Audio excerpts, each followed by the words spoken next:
All right. All right, here we go. 1, 2, 3. Let's roll. All right, welcome everybody to Each Channel News. We've got Michael, we've got Miles, we've got Matt. 3 M's, like M&M M's, right? I don't know how to pronounce that, but there you go. And we're going to talk about the state of the channel. Every year, the folks over there do a research report, and it's available for download. So if you want to, download it, we've got a link. We'll put the link up as well for you to get that. We're going to talk a bit about what they found in the report, what was happening in 2023, and hopefully give you some guidelines for 2024. So I'm just going to go around very quickly. Michael, a quick intro about you. What do you do at the organization? And let's jump into the next.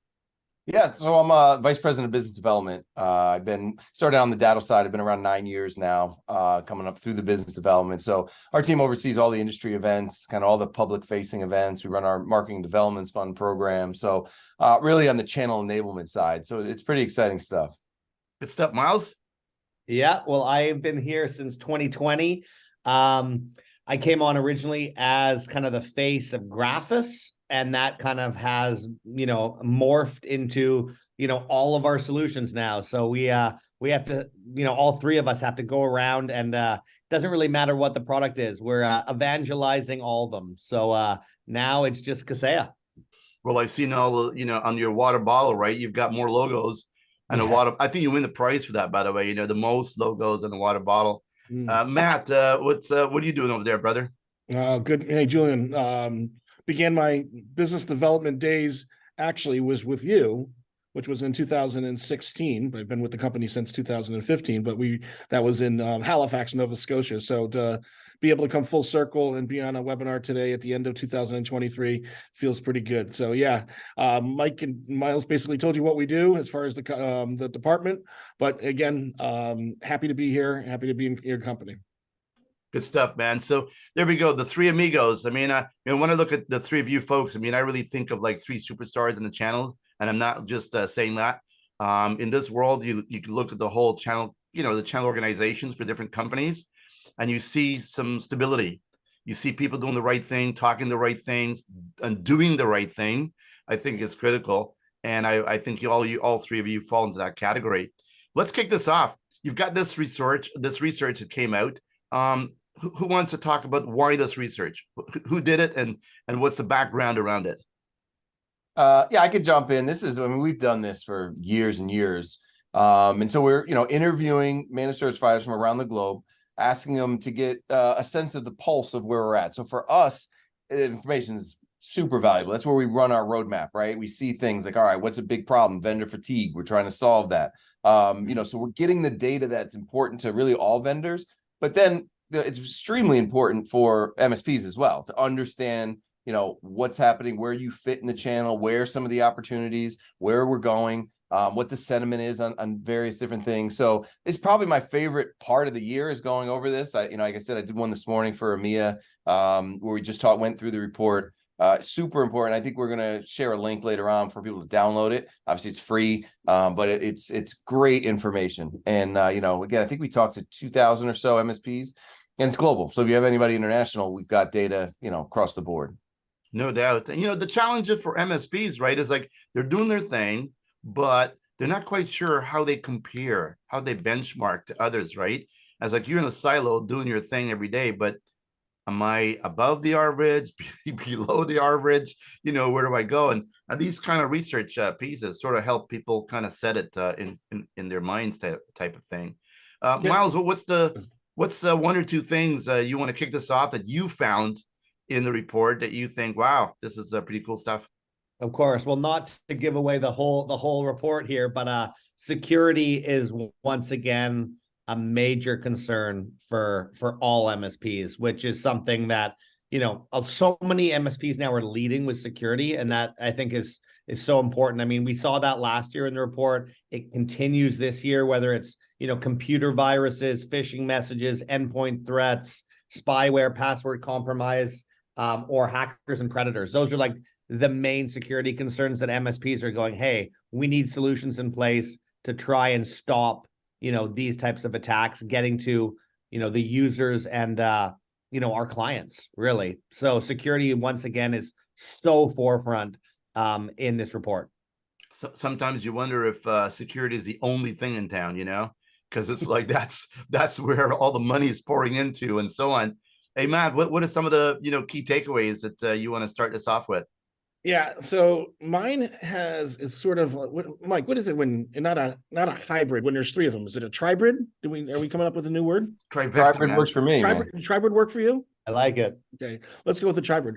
First and foremost, okay, 100% of the respondents see that their revenue going up 5%, and they're going to say that's going to triple in 5 to 10 years. Okay.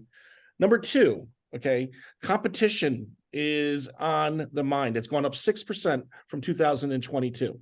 Okay.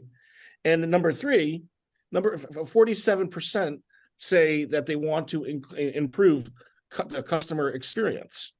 And if you look at it from a holistic, like if you look at it from afar, they all kind of go into each other, right?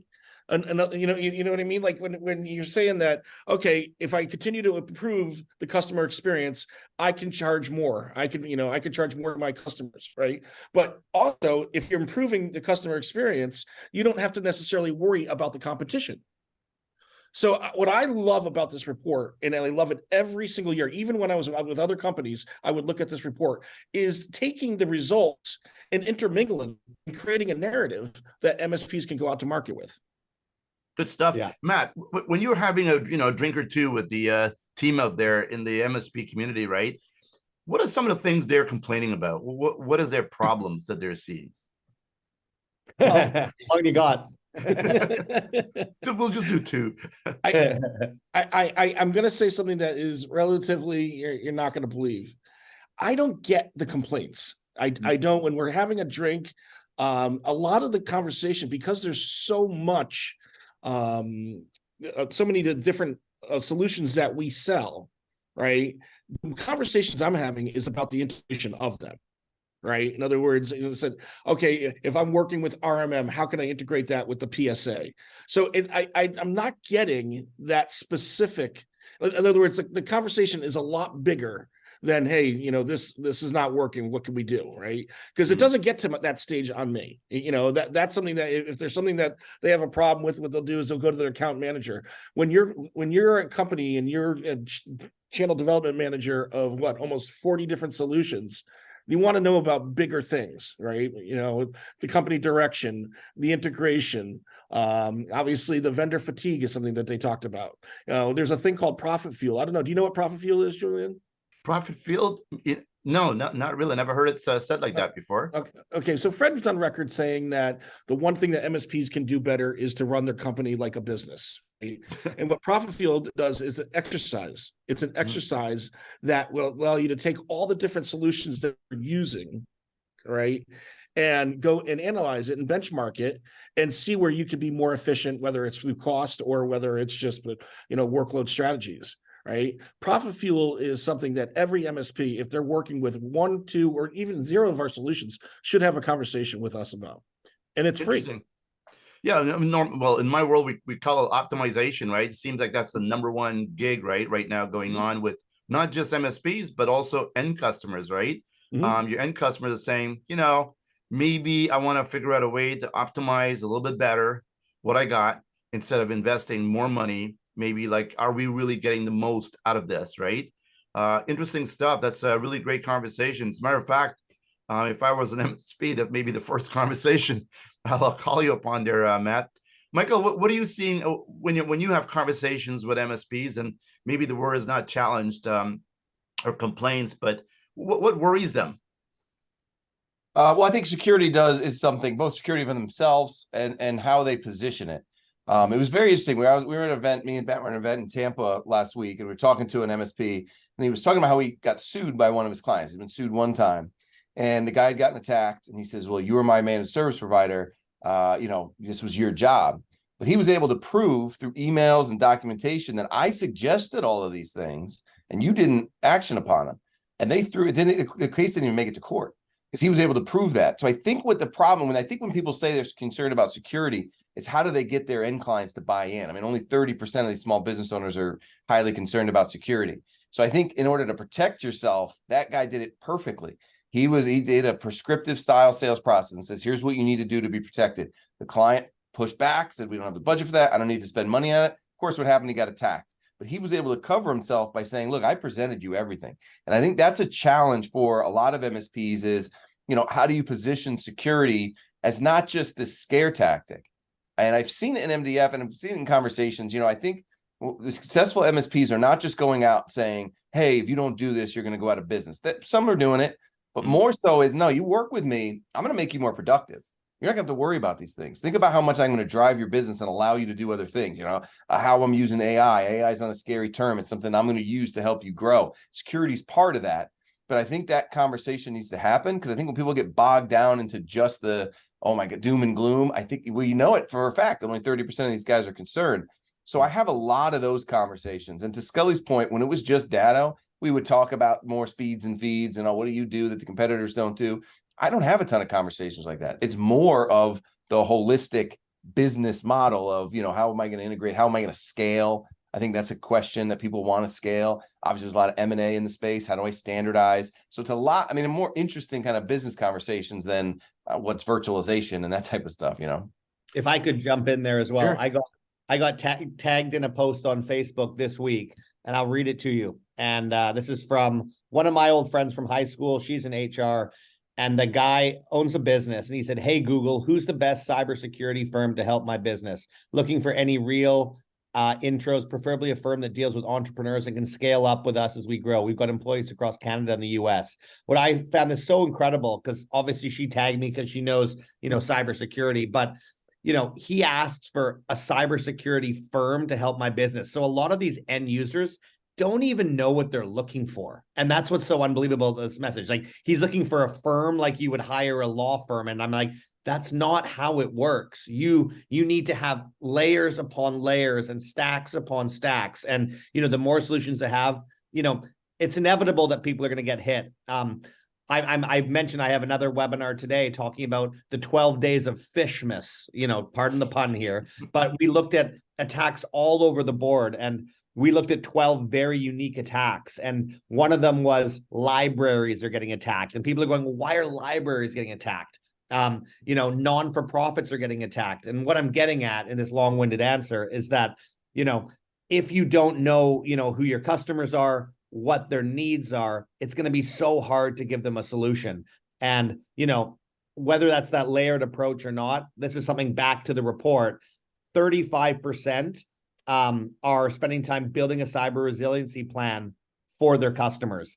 And I can't believe it's not higher. So that means only 1 in every 3 MSPs is working on building a cyber resiliency plan. I mean, that should be 99%, you would hope, but You would hope. 1 in every 3. So why the hell are they attacking libraries, man? Like, you brought it great. up.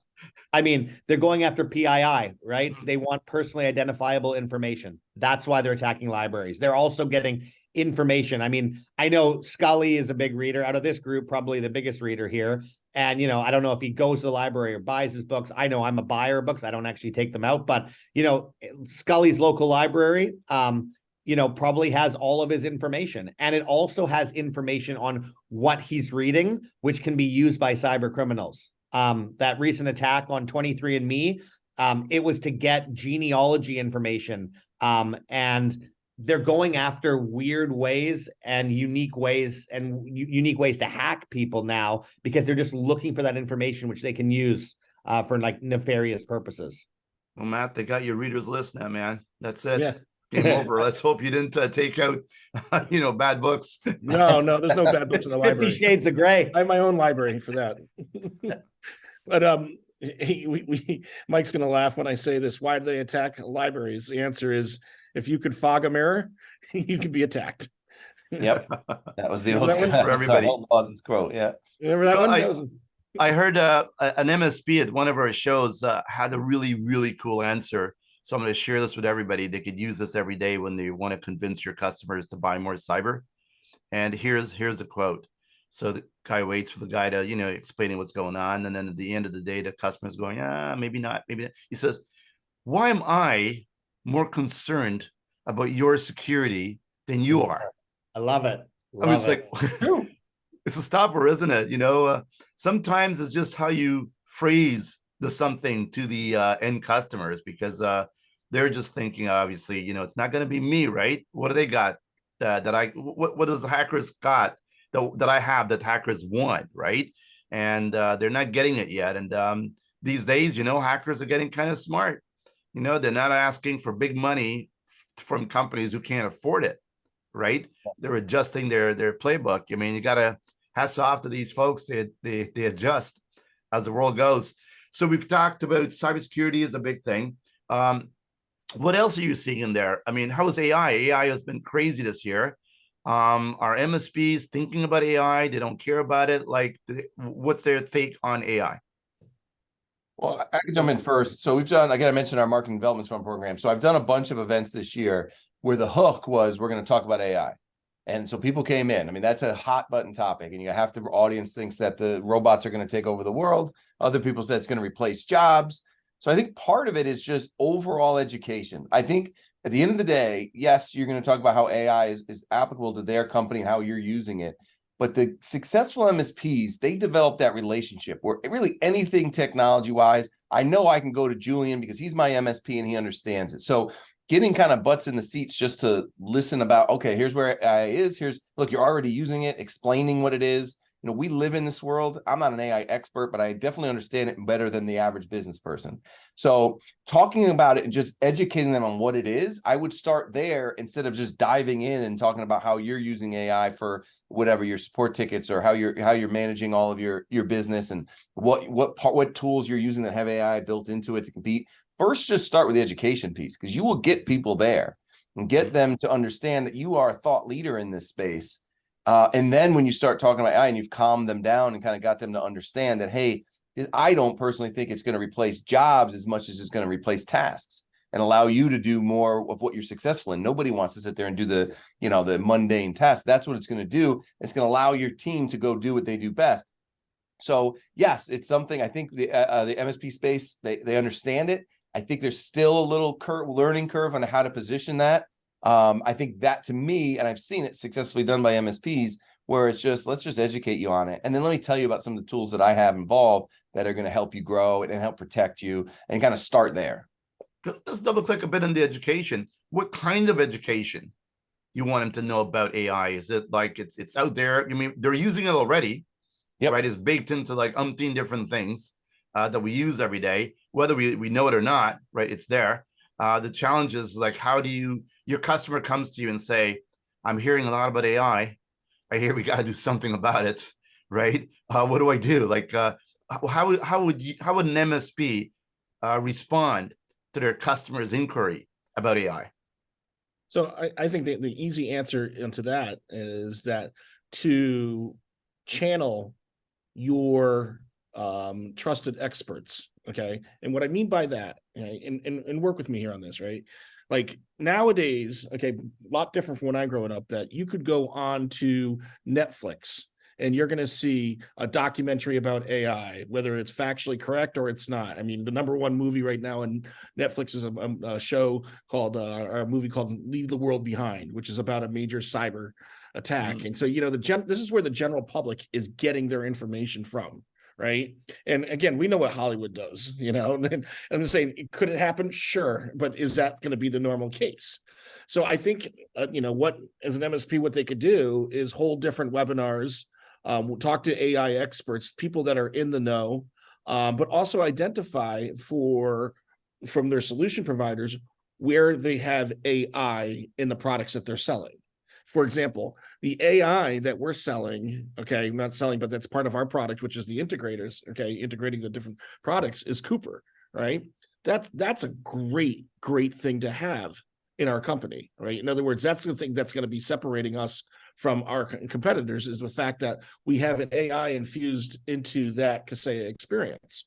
So to answer your question is, one, channel where you're getting the news from, speak to the experts, have that open dialogue with your MSP. And then also for MSPs also to see exactly where AI is into the solutions that they're buying.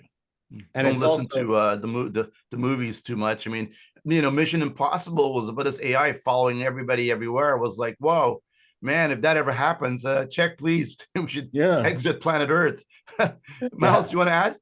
Yeah, I was going to say, I mean, the top movie in Netflix is about cybercrimes. The top TV show on Apple TV, I just did a video about it last week, is The Morning Show, which is a spoiler alert here for everybody. It's the third season, Reese Witherspoon, Jennifer Aniston, John Hamm, and it's focused all around a huge media company getting hacked. So huge cyber attack on a media company. We haven't really No seen pun it intended yet. with our media company, right? No. Yes, I know. But you got solutions in place. I know that, Julie, and you got to manage SOC and all that. Yeah. This is something that's becoming mainstream now. And so just like Scully said, like a lot of the stuff is Hollywoodized. I mean, what was it? The last James Bond, cyber attacks, Mission Impossible, AI. And so this is something that's here and it's not going away. And I love what Scully said. It's like, get out there and watch these webinars. I know I did a talk last month on offensive AI versus defensive AI. And I had to basically do a lot of research for this. I had my base. I don't know as much as Mike, but I had to do my research. And, I didn't know what generative AI was. And I learned all about that. And generative, does anyone know what generative AI is? Yeah. I'm going to say I do. Okay, so generative AI is, taking Matt Scully. So I call up Matt Scully. He doesn't answer because he knows it's a spam call. Sends it through to his voicemail. They use his voicemail to take his voice, to use that. And you know what? Matt Scully is now calling his bank saying, I want money transferred here. And it's happened now twice. Once in Germany, once in Dubai, and then there was an attack in the US, which they were able to thwart. But $35 million was transferred from a company in Dubai to another company using his voice, which was, taken from his voicemail. So this is stuff that's happening. And it's not happening to small businesses yet, but it's always the large businesses that they start with. And then they kind of make their way down the road to the medium and small size businesses. So yeah, AI can be pretty scary if it's used in the wrong hands. Hey, Julian, since this is a fun group here, if you know my friend Mike DePalma here for a long time, the one annoying thing about Mike DePalma. You want me to tell you what it is? No, there's only one. Sure. Okay. There's only one. All right. It's his voicemail. It's his voicemail. Okay. Now, Mike, take it from there. So it does annoy people. So about 15 years ago, previous job, I had an intern. It's like, what can I do? I just got a new phone. I said, you know what? You could do my voicemail. So it was this little 19-year-old intern. So if you call my phone, it's, hey, you've reached the voicemail of Mike DePalma with like this Valley Girl voice. And first of all, my wife hates it because people think it's my wife. If anybody knows Christine Gassman's been on the channel, she will always be like, change your voicemail. But it turns out I'm ahead of the times because now you're not supposed to have your voice on the thing. I'm just I have good vision here. So yes, but so you're right. I mean, those simple things. I just want to just to wrap up on AI though. So there's a lot of threats. I think we need to change the conversation. They're not going to make a movie about the mundane stuff that AI does, which is really what it's doing. How it's propelling us forward. And so to try to educate them, the event I was at last week. I always, the best thing to do with your new presentation is steal ideas. So this woman had a great presentation about AI. And her quote was, if every person on earth completed one calculation per second, it would take us 305 days to do what IBM Summit can do in 1 second. Put that into perspective. Wow. 1 second, it could do something. How many people we have? 7 billion people on Earth. You do one calculation per second, takes 305, almost a full year that they could do in 1 second. So I think just giving them that kind of stuff, like they've been doing this for years and years and years behind the scenes. It's only recently they've really opened it up to the world. But that's what Google's been doing. That's what Microsoft's been doing for years. And that's why Netflix, think about the scary shows. There's a reason why they pop up. They're using AI to tell you what shows you might like, right? So getting people to understand that there's positive things behind this. And it doesn't have to be scary. Change the conversation. I think the good MSPs are doing that.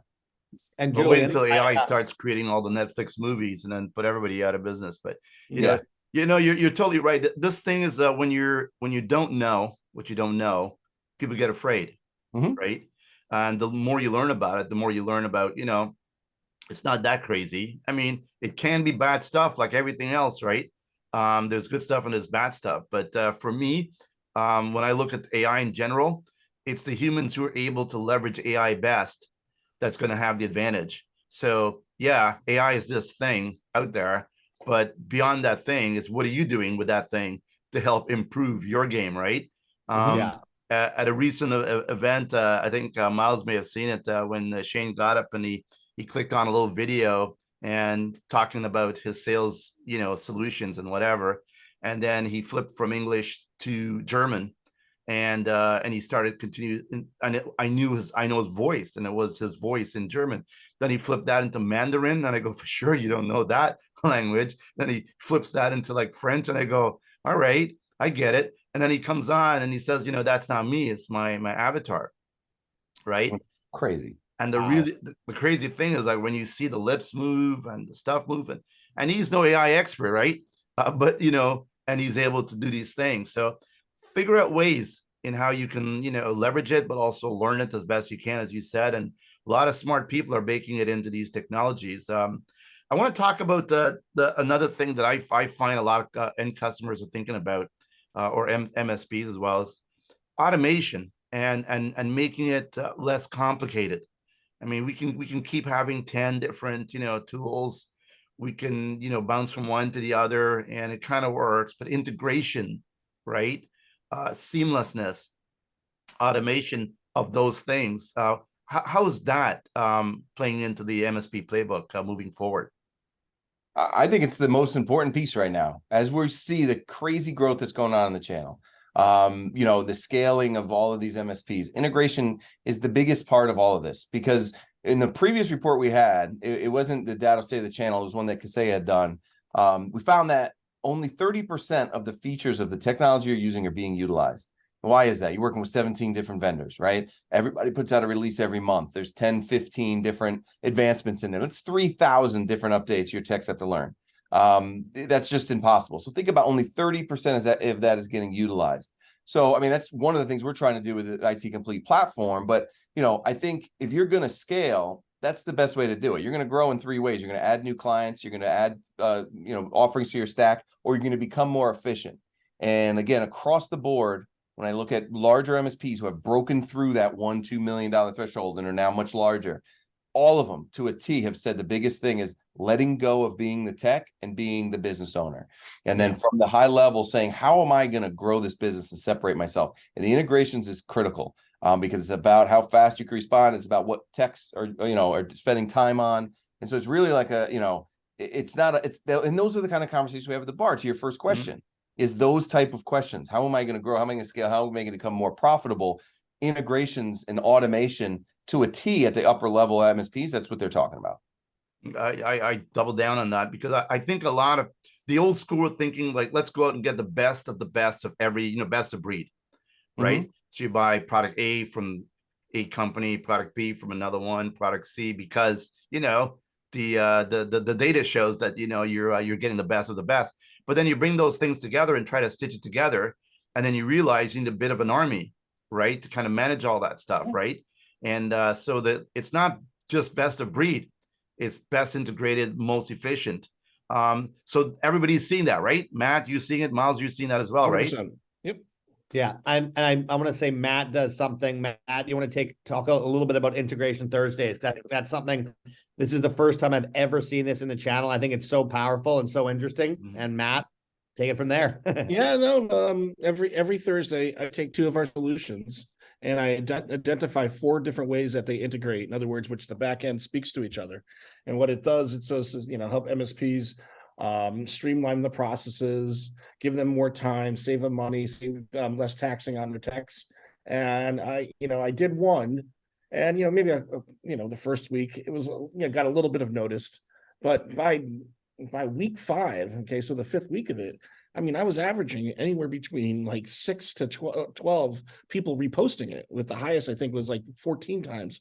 Repost, and people like to see it, and so there is a curiosity of, specifically when it comes into Kaseya solutions, which ones integrate and how do they integrate. I mean, one thing that automation can do is it allows MSPs to take on more clients. It improves the work-life balance. If you're talking about endpoint management, monitoring, patching, it's important. It's important for them to scale. Mental health too. Right. I mean, who wants to be doing that stuff over and over? Right. I mean, I don't know about you, but I kind of like delegate all of the mundane things because I just think it's a waste of human cells, right? I mean, the reality is that, when integration, and I'm going to check that thing out you're talking about as well. And I encourage MSPs to understand that, because at the end of the day, right, when you've got these solutions out there, you really don't know what's going on in the systems, right? Once in a while, someone, you read something about it, or some other MSP say, hey, but did you know this, right? And you go, I didn't know that, right? So it's kind of like an overwhelming amount of information to digest and understand. So breaking it down, as you said, one every Thursday, it sort of makes a lot of sense. And I see as well, Miles doing a little bit of talking about different phishing attacks and whatever. And I watch that sometimes. You're kind of funny sometimes, but it's kind of interesting. I'll take it. I'll take it. It's fantastic. And I'll tell you, this is what you guys got to do, right? That's what people need, right? Because you can have a long conversation with an MSP, right? And give them, 50 good things. Or you can have small dosages, right, of one thing over 50 weeks. And I'll bet you the small dosage over 50 weeks is much, much better than giving them all in one shot, because it's overwhelming.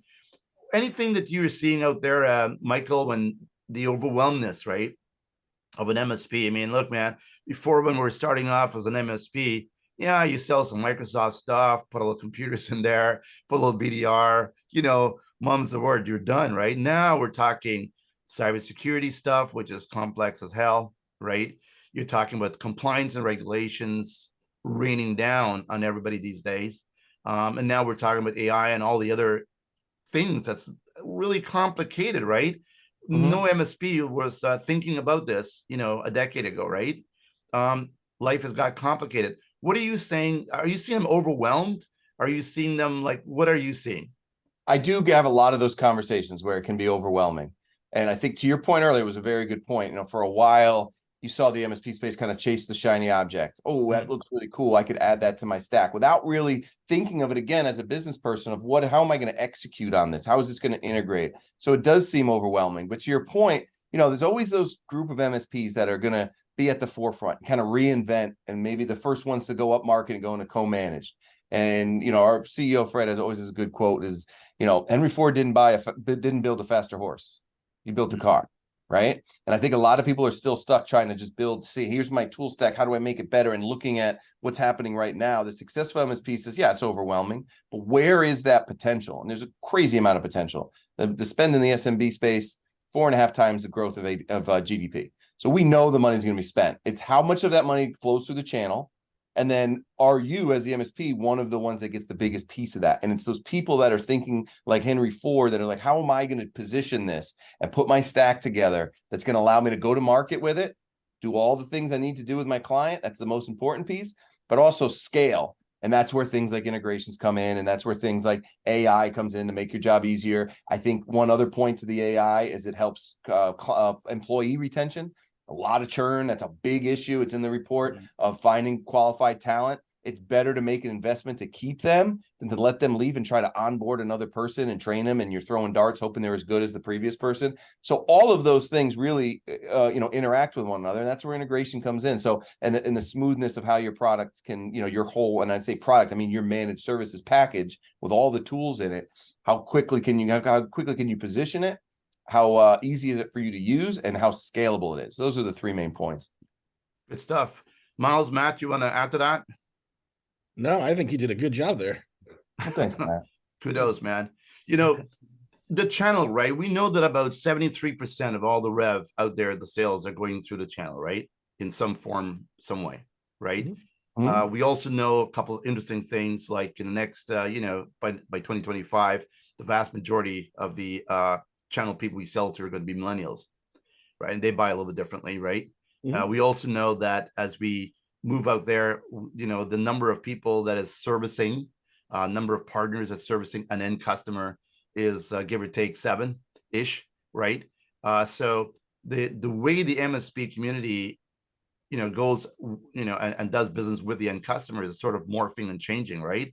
It's not like one neck to choke anymore. Like, you just can't do it all, right? You just got to be one of those partners at the table, and collaborate. When there's a lot of talk about ecosystems, partner ecosystems out there, right? What's your take of being on the ground floor, right? What's your take on a partner ecosystem? Want to grab that one first?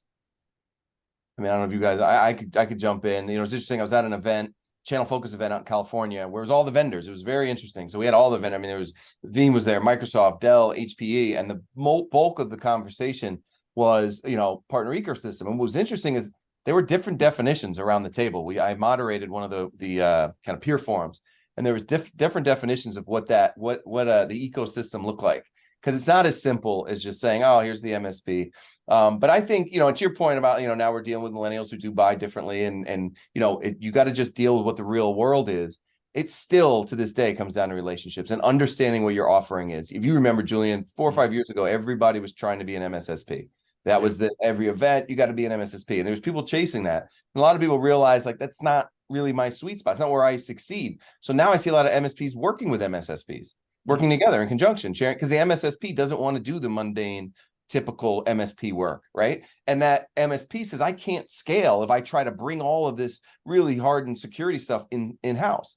So what's great about this industry, to your point, is that there's not one specific cookie cutter model for any MSP or any vendor for that matter, right? You have to find out what your strengths are, what your team can bring, and how you're going to scale. And it's okay to outsource some of that stuff and not decide I got to handle it. You're still the point person, but you know, we used to say it with Datto, right? We had an all-in-one solution: the box, the software, the cloud. Any MSP could build a backup solution. But do you want to be a backup vendor?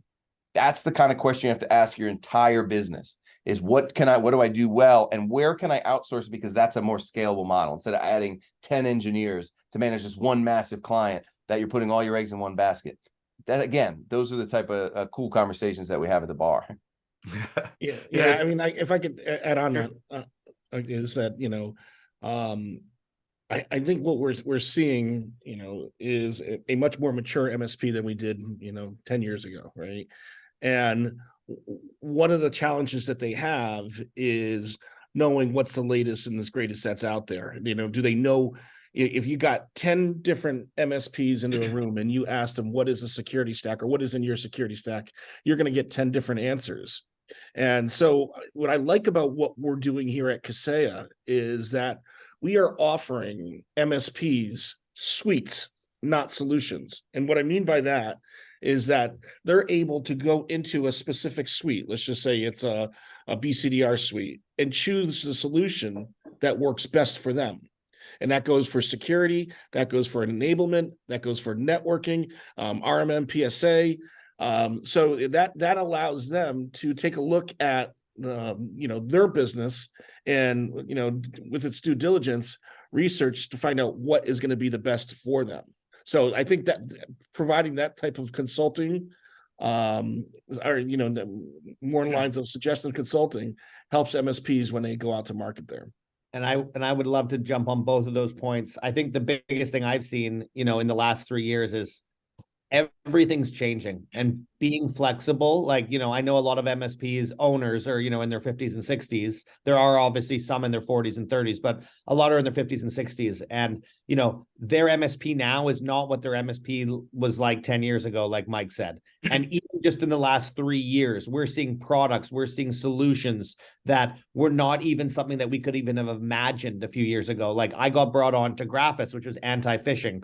7 years ago, there was no anti-phishing solutions in the market. There was a couple secure email gateways, and that's it. Now there's probably 10 anti-phishing solutions. You know, Vonahai, you know, was our newest acquisition. Pen testing. Nobody was talking about pen testing a couple of years ago. Now it's one of the hot button topics. Why? Because you're not going to be compliant. You're not going to get your cyber insurance. I think Mike said, you know, if you could fog a window, it's kind of like, you know, you could get insurance. And I mean, you know, car insurance here in Canada and the US, you know, it doesn't matter if you're the worst driver on earth, you're still going to get insurance. It might cost a lot more, but you're still going to get it. And now with insurance moving forward for 2024, if you don't have certain solutions in place, they're just going to say, we're not going to insure you because we don't want to pay out $300,000 when you get hit because you don't bother to put, you know, security awareness training or an anti-phishing solution or pen testing in place. So I would just say to all the partners that are listening and the MSPs out there, be flexible, because that's the biggest thing I've learned, is that